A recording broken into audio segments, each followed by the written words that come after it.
During menopause, your estrogen levels drop significantly. That hormonal shift causes your body to start storing fat differently, specifically around your abdomen. Your cortisol, which is your primary stress hormone, becomes more reactive. Your insulin sensitivity decreases, meaning your body does not process carbohydrates as efficiently as it once did. And here is the cruel twist. The high-intensity exercise routines that used to work for you are now actively making the problem worse because they spike cortisol, which tells your body to hold on to that belly fat even tighter.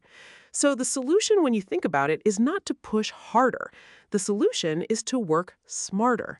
And that starts with the single most important thing you can do for your menopausal body. Step one is strength training. And I cannot overstate how foundational this is. I know what some of you might be thinking. Weights are for people who want to bulk up, right? That is one of the most damaging fitness myths circulating out there, and it has kept so many women from accessing the most powerful tool available to them during this stage of life. When you do strength training, specifically compound movements that work multiple muscle groups at once, you are not just toning your body, you are fundamentally changing your metabolic chemistry. As estrogen declines during menopause, your body loses muscle mass at an accelerated rate. Less muscle means a slower metabolism. A slower metabolism means your body burns fewer calories at rest. And fewer calories burned at rest means that even if you eat the same way you always did, you are going to gain weight. Strength training reverses that process. It preserves and builds the muscle you need to keep your metabolism running efficiently. It also significantly improves insulin sensitivity, which means your body handles blood sugar better, which means less fat storage around your middle. The exercises I want you to focus on are simple and deeply effective. Squats are first. They work your legs, glutes, and core simultaneously, and they are one of the most metabolically demanding movements you can do. You do not need a barbell. You can start with bodyweight squats or hold a couple of light dumbbells. Next are deadlifts. Again, do not let the name intimidate you. A simple Romanian deadlift with moderate weight works your hamstrings, glutes, and lower back in a way that almost nothing else replicates.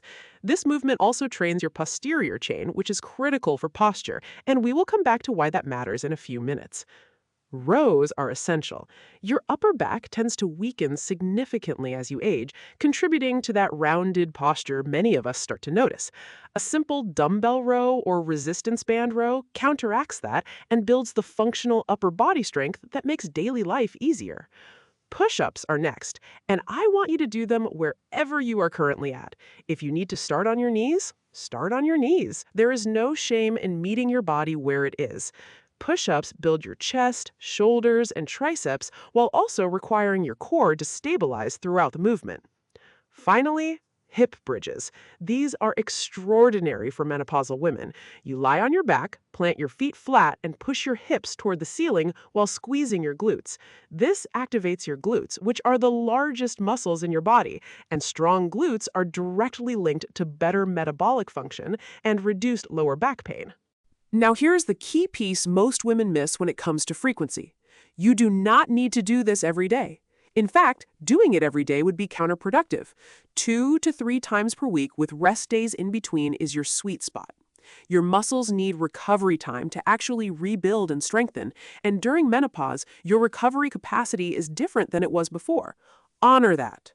2 to 3 sessions per week done consistently will absolutely transform your body over time. Now, I want to grab onto something I just said, because it is the most overlooked half of this entire step. I told you your muscles need recovery time to actually rebuild and strengthen. That is true. But here is what almost nobody explains. Recovery is not just rest. Resting is when your body wants to rebuild that muscle, but it can only rebuild it out of the material you give it. And that material is protein. Rest without enough protein is an empty promise. Your body shows up ready to repair and finds the cupboard bare. And during menopause, when you are already losing muscle at an accelerated rate, that gap is the difference between strength sessions that slowly transform you and strength sessions that just leave you sore with very little to show for it.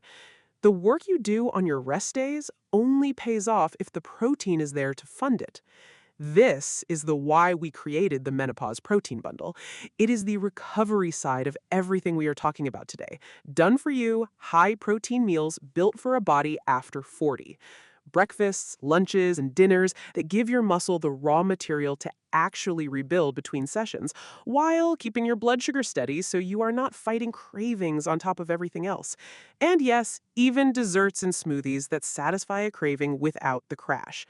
Every recipe is ready in about 10 minutes, there is nothing to track and nothing to count, and every single one is built to feed the muscle these workouts are working to keep.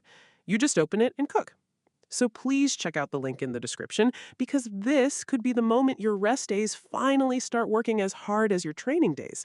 The moment all of this effort actually compounds into a stronger body, a flatter middle, and the genuine felt sense of being capable in your own skin again. All right, step 2 is where I promised something that would shift your thinking, and here it is. The best cardio for menopause belly fat is walking. That is it. Just walking. I know that sounds too simple. I know the fitness world has conditioned us to believe that if it is not exhausting, it is not working. But here's the truth that I had to learn the hard way. During menopause, intense cardio like running, high-intensity interval training done excessively, or grueling aerobic classes can actually elevate your cortisol levels to a point where your body holds on to abdominal fat as a protective mechanism. Your body literally interprets the stress of hard cardio as a threat and responds by clinging to your belly fat. Walking does the opposite. Walking is what cardio wishes it was during menopause. It burns fat without triggering that stress response. It lowers your cortisol. It improves your blood sugar regulation. It supports your cardiovascular system without breaking down your recovery capacity. And when you are consistent with it, it is remarkably effective at reducing visceral fat, which is the deep abdominal fat that sits around your organs and is the most dangerous kind. Your goal is 20 to 40 minutes of walking most days of the week. You do not have to do it all at once. You do not have to hit a specific pace. You just need to move consistently. Morning walks are particularly powerful because the combination of movement, natural light, and fresh air also helps regulate your circadian rhythm, which directly impacts your hormones and your sleep quality. And better sleep, as we will discuss shortly, is one of the most underrated tools for losing menopause belly fat. The beauty of walking during menopause is that it is sustainable. It does not leave you so depleted that you are craving sugar or unable to recover for your strength sessions. It fits into real life. You can walk during a phone call, during your lunch break, with your dog, with a friend. There are virtually no barriers to doing it, and the compound effect of consistent walking over weeks and months is genuinely impressive. Now, for step 3. Which I want you to think of as the finishing touch rather than the main event. Once you have your strength training and your walking in place, adding short metabolic bursts can accelerate your results without tipping your body into the kind of stress that backfires. These are not long, brutal workouts. I'm talking about 5 to 15 minutes of slightly elevated intensity a few times per week. Things like fast walking intervals, where you pick up the pace for 30 seconds and then return to your normal pace. Step-ups onto a sturdy surface, light cycling intervals where you push a little harder for a short burst. These brief metabolic pushes improve your cardiovascular fitness, increase your overall calorie burn, and create a metabolic environment that supports fat loss, all without the hormonal cost of extended high-intensity exercise. Think of it this way. Strength training is your foundation, walking is your daily accelerator, and these short bursts are your occasional booster. Together, they create a system that works with your menopausal physiology instead of fighting against it. Now, I want to talk about what actually happens when you commit to this formula, because understanding the timeline is important for keeping you motivated through the moments when progress feels slow. During week 1 and 2, the changes are mostly happening internally. Your body is adapting to the new stimulus. You will likely notice you have more energy than you did before, which might seem surprising since you are exercising. The reason is that this kind of structured, appropriate movement actually regulates your nervous system rather than exhausting it. Many women also report significant reduction in bloating during these first 2 weeks. Your digestion improves, your inflammation begins to decrease, and you just feel lighter even before the scale reflects major changes. Week 3 through 6 are when things start to get exciting in a visible way. Your clothes begin to fit differently, not because you have necessarily lost a dramatic amount of weight, but because you are losing inches, specifically in your midsection, as your body composition shifts. Your sleep quality improves, which is an enormous quality of life change for many menopausal women, and you start to feel noticeably stronger. The movements that felt challenging in week 1 begin to feel manageable, and that sense of increasing capability is genuinely empowering. By week 6 through 12, the belly fat is visibly shrinking. This is when the metabolic changes that have been building in the background become undeniably apparent on the outside. Your posture improves because your posterior chain is stronger and your core is more activated. You move differently, you carry yourself differently, and confidence follows naturally. Not from some external validation, but from the genuine felt sense of being strong and capable in your own body. Consistency matters infinitely more than perfection with this approach. There will be weeks when life gets complicated and you only manage one strength session and a few short walks. That is not failure. That is life. What matters is that you keep coming back to the formula rather than abandoning it altogether because one week did not go according to plan. The menopausal body responds to consistency over time.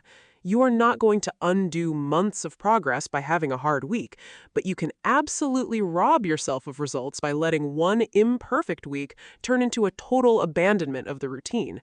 Give yourself grace. Come back to your walks. Come back to your squats and your deadlifts and your hip bridges, and trust the process. One more thing I want to say about the psychological side of this journey, because it matters deeply. So many women I have spoken with come into this phase of life feeling like their body has betrayed them, like the rules changed without warning and nothing they do is working. That experience is valid and real, but the framework you now have changes the game completely. You are not fighting your body anymore. You are working with the body you actually have right now. You are giving it what it needs in this specific hormonal environment. And there is something genuinely liberating about moving away from punishment-based exercise, away from grinding yourself into exhaustion trying to force your body to look like it did at 30, and instead embracing a way of moving that feels good, builds real strength, and delivers lasting results. The formula is not complicated. Strength training 2 to 3 times per week built around squats, deadlifts, rows, push-ups, and hip bridges.